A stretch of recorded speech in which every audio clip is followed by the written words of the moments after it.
Okay, so picture this. Election night 2020, everyone's glued to the TV, the results are coming in, and one number just kind of jumps out. 84% 84%. of white evangelical Protestants voted for Donald Trump. It's a pretty significant number, wouldn't you say? It really kind of makes you think about the power of the evangelical vote in American politics. Like, how did it become such a force to be reckoned with? And that's what we're going to be diving into today. The history of the evangelical movement, how it went from being this primarily religious thing to, well, a major political player. What's really fascinating about this whole transformation is that it's full of surprises, twists and turns, unexpected figures. You might even say contradictions. For example, did you know that evangelicals weren't always, completely against abortion? Hmm. Or that a case about school desegregation, not Roe v. Wade, was actually kind of a turning point for their political awakening. Okay, so a lot to unpack here. Let's go back to the beginning, back to the roots.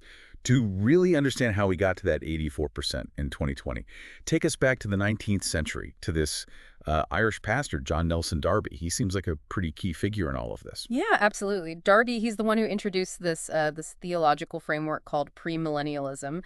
Basically, the idea is that the world is heading towards, well, the apocalypse, and that Christians should, focus on saving souls and just kind of wait for the second coming of Christ. So, like, don't worry about fixing the world. It's all going to end anyway. Sounds kind of pessimistic. It's a bit of a bleak outlook, yeah. And you'd think that kind of thinking wouldn't really, resonate with Americans. We're all about progress and, optimism.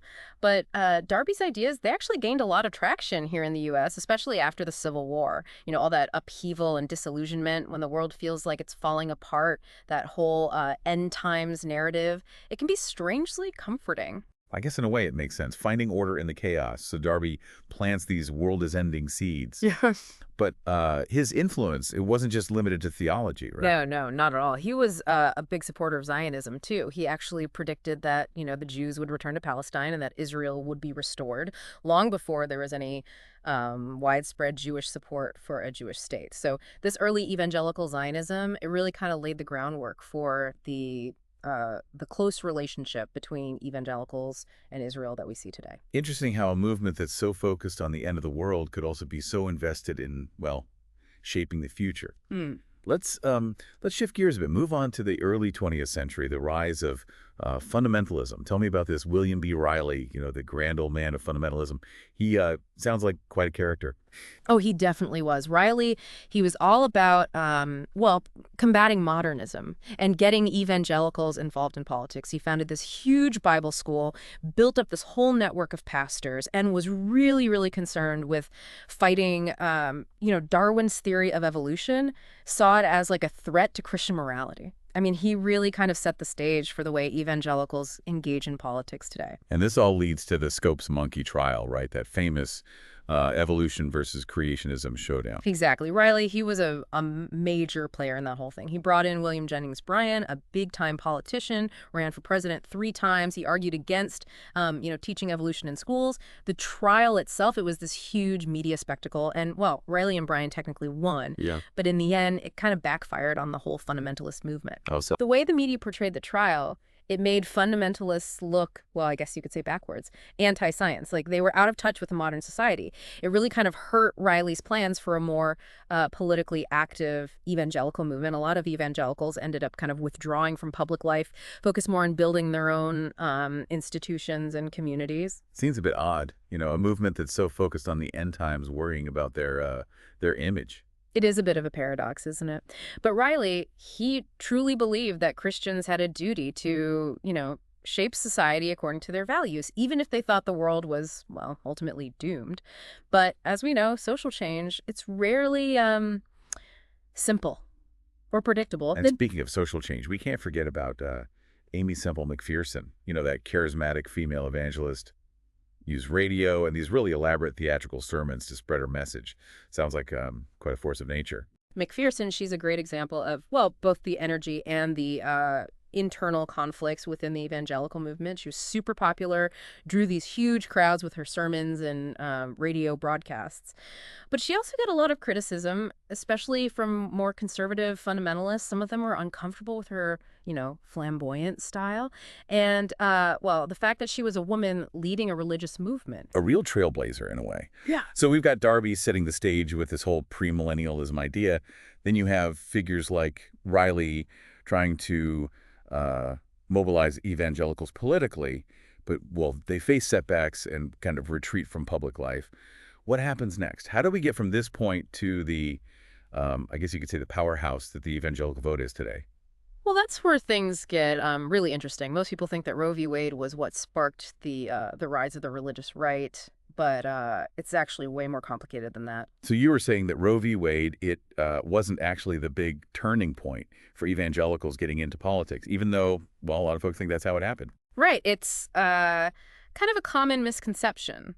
You see, while some evangelicals were concerned about abortion before Roe v. Wade, a lot of them saw it as, well, mainly a Catholic issue. It wasn't until the 70s, with a case called Green v. Connolly, that we really start to see the beginnings of what would become the religious right. Green v. Connolly. Doesn't ring a bell. What was that one about?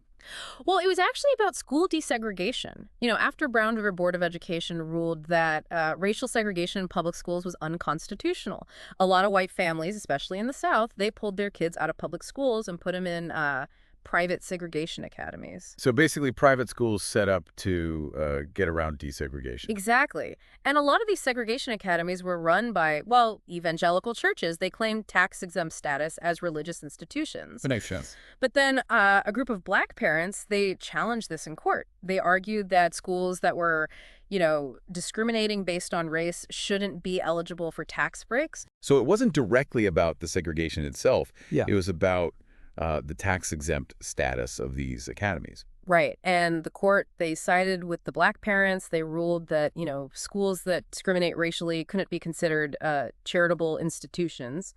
And therefore, they weren't entitled to tax exemption. I'm guessing that didn't sit too well with the evangelical leaders running those schools. Oh, it caused a huge uproar. They saw it as a direct attack on their religious freedom, like the government was overreaching. And that feeling, that sense of grievance of being, persecuted by a secular government, well, it became a powerful motivating force within the evangelical community. So it was this case, Green v. Connolly, that really got evangelicals fired up politically, more so than Roe v. Wade. Yeah, you could say it was a real turning point. And then this guy, Paul Weyrich, a really sharp political strategist, he saw an opportunity. He was looking to expand the Republican Party's base, and he realized that white evangelicals, who were mostly apolitical at the time, well, they could be a really powerful voting bloc. So Weyrich saw this resentment brewing among evangelicals and figured out how to turn it into political power. Exactly. But he needed a unifying issue, something that could really get evangelicals across the country riled up. At first, he focused on opposition to the Equal Rights Amendment. He framed it as a threat to traditional family values. And he also played up the fear of communism. So at this point, abortion still wasn't the main focus. Not really. Remember, this is only a few years after Roe v. Wade. And while some evangelicals were against abortion, it wasn't the defining issue it would later become. So what changed? How did abortion become, the issue for the religious right? Well, Weyrich, along with guys like Francis Schaeffer and his son, Frank Schaeffer, they started to strategically promote abortion as, a symbol of America's moral decline. They made films, wrote books, and, graphically depicted abortion. They framed it as, the murder of innocent babies. And that imagery, it really had an impact. Yeah, I can see how that would be a powerful emotional appeal, especially tapping into those beliefs about the sanctity of life. Absolutely. And they also tied abortion to other things that resonated with evangelicals, the sexual revolution, the breakdown of the traditional family, and the increasing secularization of society. It became this kind of catch-all issue. It represented all their anxieties about where the country was heading. So they weren't just talking about abortion in isolation. It was part of this bigger narrative about, the threats to a Christian way of life. Precisely. And that strategy, it was incredibly effective. It created this sense of urgency, this moral outrage. It really turned evangelicals into a powerful political force. And then out of nowhere comes Ronald Reagan, a divorced Hollywood actor, and he becomes the champion of the religious right. Seems a bit, I don't know, a bit of an odd pairing. It does seem a little incongruous, yeah. But you got to remember, this is post-Watergate. People didn't trust the government. Reagan, he promised to, store America's greatness, fight against big government, and talked about traditional values. His message, it really connected with evangelicals who were feeling, increasingly marginalized, like they didn't belong in mainstream culture anymore. It's amazing how Weyrich managed to bring these groups together. Disaffected white evangelicals and a Hollywood Republican. Quite a political maneuver. It really was. And then the Moral Majority was formed in '79, led by guys like Jerry Falwell and Weyrich himself. They mobilized evangelical voters like never before, played a key role in getting Reagan elected in 1980. And just like that, the evangelical vote, which had been pretty much dormant, became a major player in American politics. But this wasn't just about Reagan, was it? This alliance between evangelicals and the Republican Party, it's still going strong today. Absolutely. The evangelical vote, it's been a deciding factor in a lot of elections since Reagan. And the things that got them fired up back in the '70s and '80s, things like abortion and religious freedom, well, they're still at the heart of their political identity.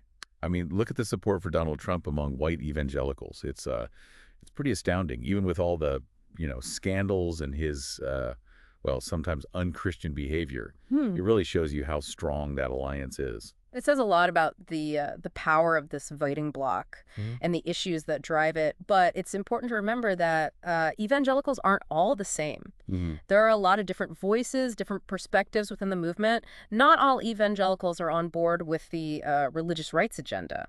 Right. There are those younger evangelicals. They're more progressive on things like climate change, racial justice, LGBTQ plus rights. They seem to be kind of disillusioned with the religious rights focus on culture wars. They're more concerned with issues like poverty and social justice. It's an interesting tension, and it adds another layer to the whole story of the evangelical vote. This younger generation, they're less likely to just vote along party lines. They're more open to engaging with people who have different backgrounds, different beliefs.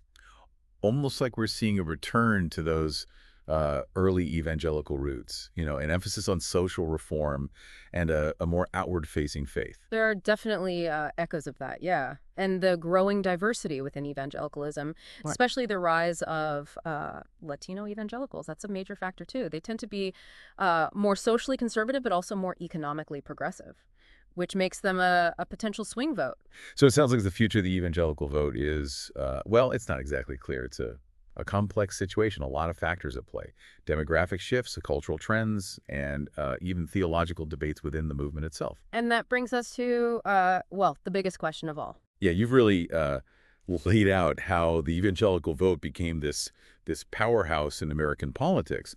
But like you said, things are changing. So where do we go from here? Like, how might the evangelical vote evolve, in the years to come? Well, that's the $1 million question, isn't it? I mean, on the one hand, you've got this long-standing alliance, right, between white evangelicals and the Republican Party, and it's fueled by these core issues like abortion, religious freedom.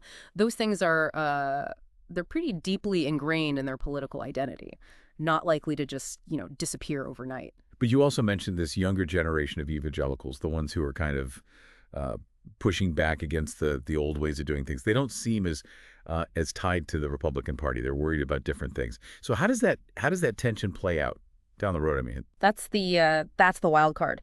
This younger generation, they're disillusioned with the partisan fighting, the culture wars, all that stuff that's dominated evangelical politics for decades. They're looking for something different, something more authentic, more compassionate, a faith that actually, engages with the real problems in the world.